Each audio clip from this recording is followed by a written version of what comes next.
When I first moved into my daughter Karen's house in suburban Ohio, I wasn't exactly thrilled about the idea.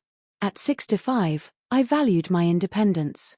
But after my hip surgery, the doctors insisted I shouldn't be living alone.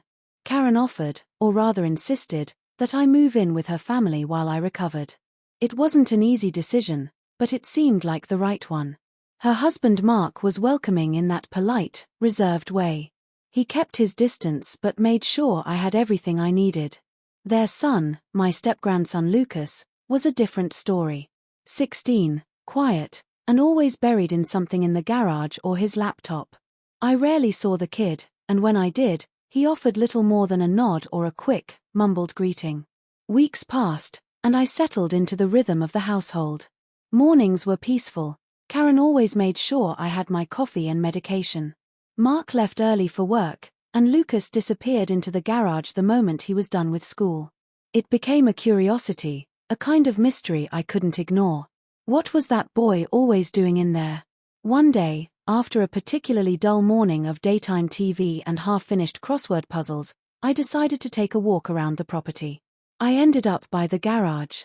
The door was partially open, and I could hear the soft hum of something electric. I knocked, but there was no answer. "Lucas," I called out, stepping inside slowly. He looked up, surprised but not annoyed. "Hey, Grandma June," he said, brushing his dark hair from his eyes. It was the first time he had addressed me directly since I'd moved in. "Whatcha working on?" I asked, peering around. The garage was a mix of organized chaos.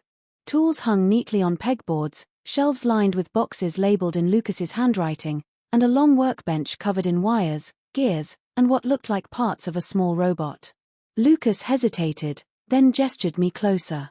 "It's kind of a secret project, but I guess I can show you." He stepped aside, revealing what looked like a robotic arm mounted on a small stand. "What in the world is that?" "It's a prosthetic limb prototype," he said, a hint of pride in his voice. "I started working on it last year. It's meant to be low-cost and open source, for people who can't afford expensive prosthetics." I was stunned. "You made this all by yourself?" He nodded. "I get some help from online forums and a couple of mentors I met through a STEM program. But yeah, I designed most of it. I'm testing a new motor that reacts to muscle signals." My heart swelled with pride. This quiet, withdrawn boy had been doing something incredible right under our noses. I sat down on an old stool, eager to know more. Lucas explained how he had gotten interested in robotics after a class project in 8th grade. He'd spent every spare moment learning programming, 3D printing, and circuitry. The more he talked, the more animated he became. Over the next few weeks, I started visiting the garage more often. Lucas even began waiting for me. He'd show me his progress, explain what each part did, and sometimes even let me help him hold things in place or sort tools. Our bond deepened. One afternoon, I asked him what inspired him to build prosthetics specifically. "A friend of mine from camp," he said, eyes lowering. "His dad lost his arm in a motorcycle accident. He couldn't afford a high-tech prosthetic."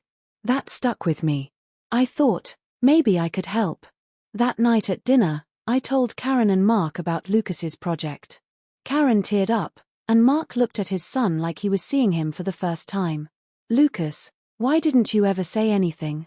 He shrugged. "I didn't think anyone would care." "Of course we care," Karen said, taking his hand. Mark leaned forward. "This could be your future, son. You could get scholarships, funding, anything. We need to talk to your guidance counselor." From that point on, Lucas's world began to open. The school helped him apply for a summer program at MIT, and within months, he had local media interested in his work. A small news segment aired with Lucas demonstrating his prototype. Donations poured in to help him expand his garage lab. Despite the growing attention, Lucas always made time for our little sessions in the garage. I became his sounding board, the person he confided in when things got overwhelming. He even started calling me Grandma June without hesitation. Watching him grow filled me with joy and a sense of purpose I hadn't felt in years. My recovery was long, but it felt easier with him around. And in many ways, He was healing too. Months turned into a year. Lucas received an early acceptance letter from MIT. The day it arrived, he burst into the living room waving the envelope, eyes shining. "Grandma June."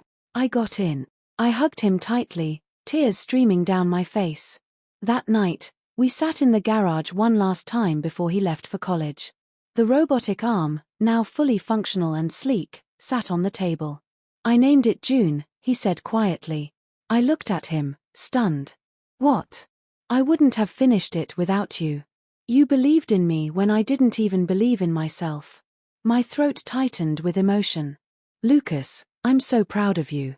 You're going to change the world." He smiled. "I just want to make it better."